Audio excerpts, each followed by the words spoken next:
Plus écologique que ces voitures emblématiques d'époque, la voiture électrique. Vous êtes nombreux aujourd'hui à envisager de franchir le cap. Alors si vous n'êtes pas encore familiarisé avec la mobilité électrique, Christina Thomel et Thomas Deus ont fait le point sur les voitures branchées.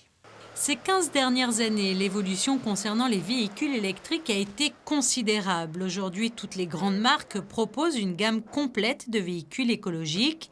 En principauté, l'impulsion a été donnée par nos princes et Monaco a toujours été précurseur en la matière.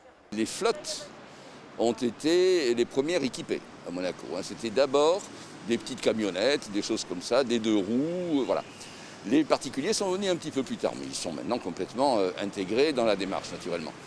Et il y a eu des exemples, la Poste, la SMEG, le gouvernement lui-même, les services de parking, enfin tous les services, j'en passe certainement, se sont équipés petit à petit. On voit même maintenant la sûreté publique qui s'équipe, etc. Donc le mouvement est général. Pour réaliser des économies d'énergie et pour un environnement sans pollution, les véhicules propres se sont donc rapidement imposés dans le paysage urbain de Monaco ces dernières années. Par exemple, avec la disparition petit à petit du diesel, probablement, et je pense qu'on va arriver très rapidement à avoir un environnement, disons, un air à respirer dans les villes beaucoup plus valable, beaucoup plus propre. Mais également sur le plan global. Et là, on parle de réchauffement climatique. Les véhicules électriques vont tout à fait dans ce sens, parce que vous savez probablement, mais je tiens à le préciser, on le dit relativement peu souvent, un moteur électrique, ça a un rendement de 90-95%.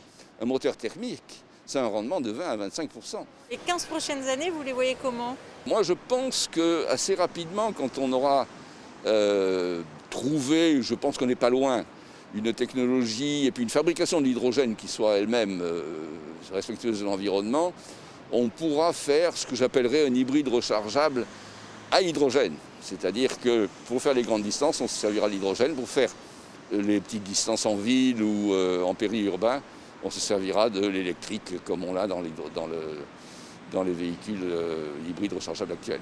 De nombreux professionnels et particuliers roulent donc à l'électrique aujourd'hui, les avantages étant nombreux. Essentiellement pour les économies.